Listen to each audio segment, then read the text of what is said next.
Hey there, my name is Cameron. Welcome to Beyond the Parallax Effect.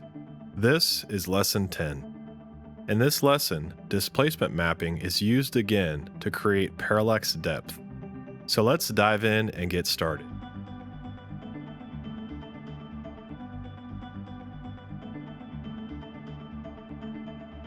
This lesson follows the same Photoshop principles as learned in Lesson 9. A new layer is created above the image, filled with black, and the transparency of the layer is dropped to 70%. The brush is set to a hardness of 50%, and the opacity lowered to 20%. The floating man is painted with a base coat of white to separate him from the black background.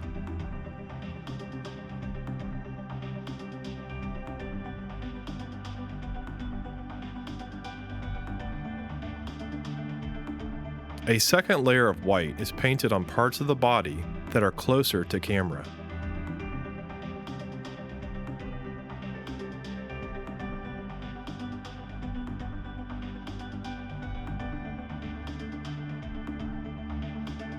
A third, fourth, and fifth layer of white are painted on the arms and hands as they get closer to the camera.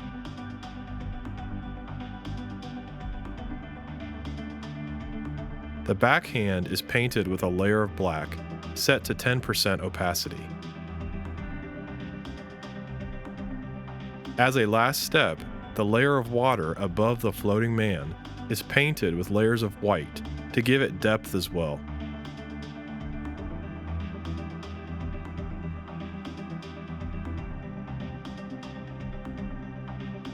Finally, the painted layer is brought back to 100% opacity and saved.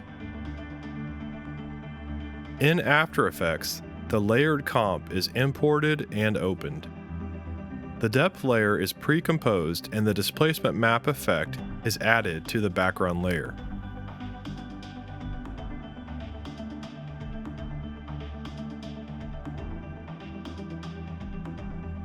The map layer is set to the depth painting pre-comp, and the red and green values are set to luminance.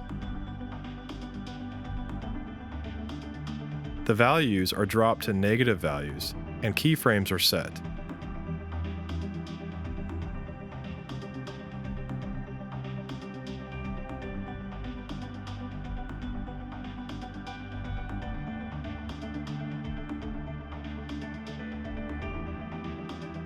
At the end of the timeline, positive values are input into the horizontal and vertical displacements.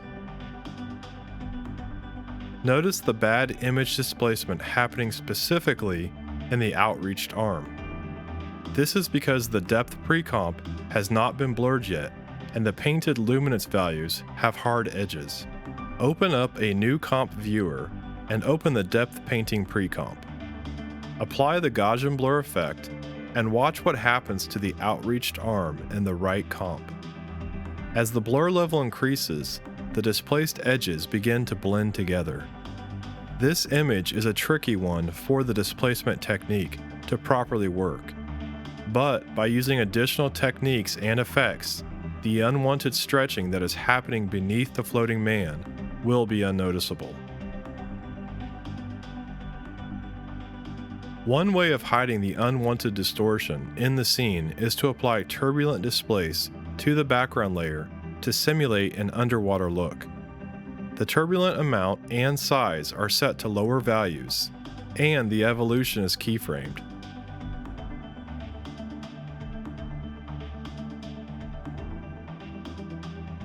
Already, some of the unwanted displacement is starting to be less noticeable.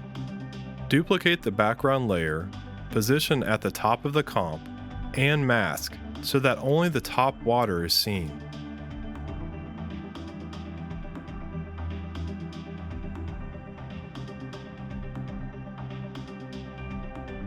Feather vertically so that the top water layer blends with the bottom water layer.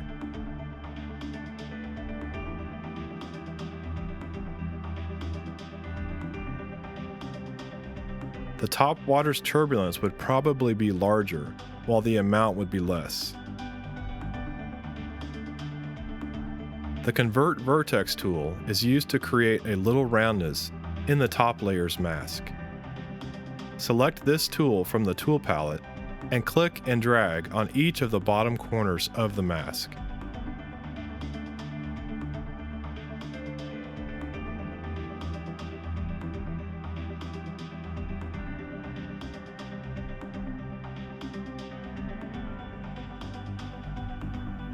Create a new solid layer.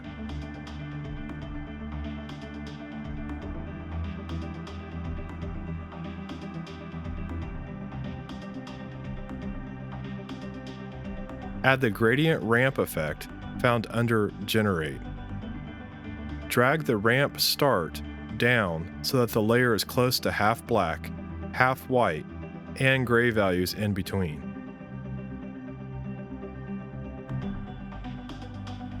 Pre-compose this layer.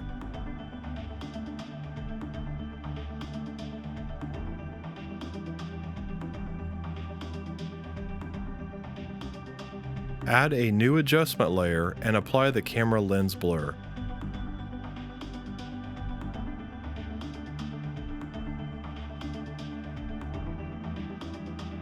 Set the blur map layer to the pre-composed gradient layer. Turn up the blur radius. A shallower depth of field is created, and again, the unwanted displacement distortions are covered up. Tweak the gradient layer until the depth of field looks nice.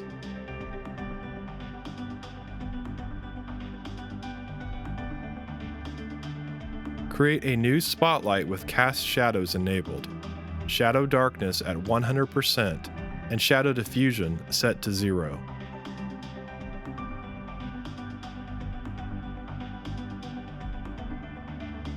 Position the spotlight like so.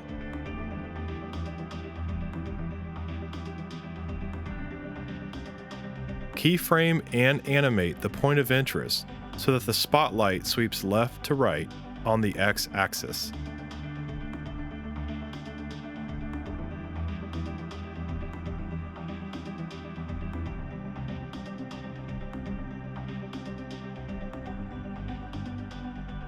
Create a new caustics comp with dimensions 1000 by 1000. Create a new black solid in this comp. To this solid, apply Effect, Noise and Grain, Fractal Noise. Apply values seen here to create a moving caustic pattern.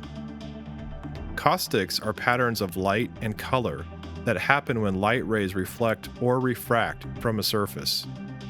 The spotlight that was created will project through this caustics layer and cast the colored shadows on the background layer, creating a subtle, moving underwater effect.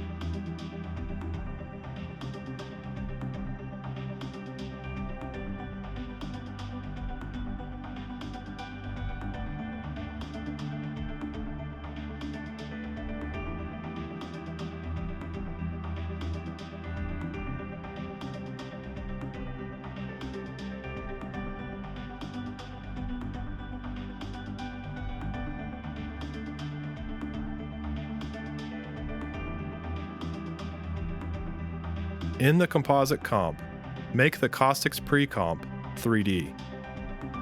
Copy the position of the light and paste on the caustics layer. But after pasting, move the caustics layer slightly forward in Z space so that it sits just in front of the light. Turn the opacity down to 50% and tap AA on the keyboard to open up the material options. Select Cast Shadows Only, and turn Light Transmission up to 100%.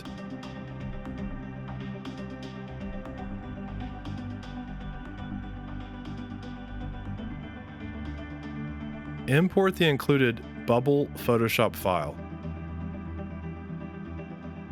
Create a new comp with dimensions of 100 by 100. This will become the particle pre-comp. Scale the bubble layer down to fit into the comp. apply the turbulent displace effect. Turn the size down and animate the evolution to create the illusion of an underwater bubble.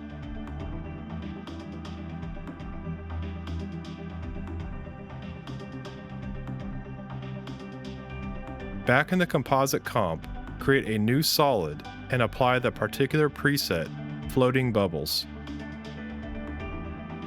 Under Texture Sprite, make sure to select the bubble pre-comp so that particular knows what to use for the bubble particle.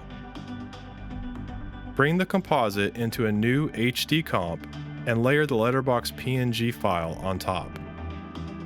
Set 2 keyframes for the position of the composite comp so that the layer does a slow move vertically.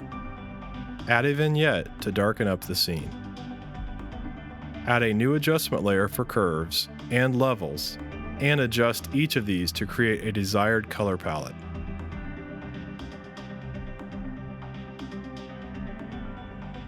Hue and saturation was also added to drop the overall master saturation, but leave a greenish gray tint. Brightness and contrast was added with a wiggle expression plugged into the brightness value to create a flicker effect. The flicker effect has been a favorite in the Beyond the Parallax series.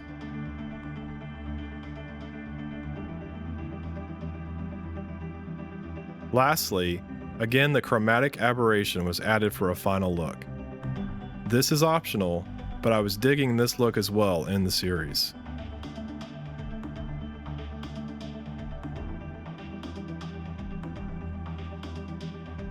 This wraps up Lesson 10 on the displacement technique. If used properly, this parallax effect has a lot of potential. Leave your comments below and let me know what you think of this lesson.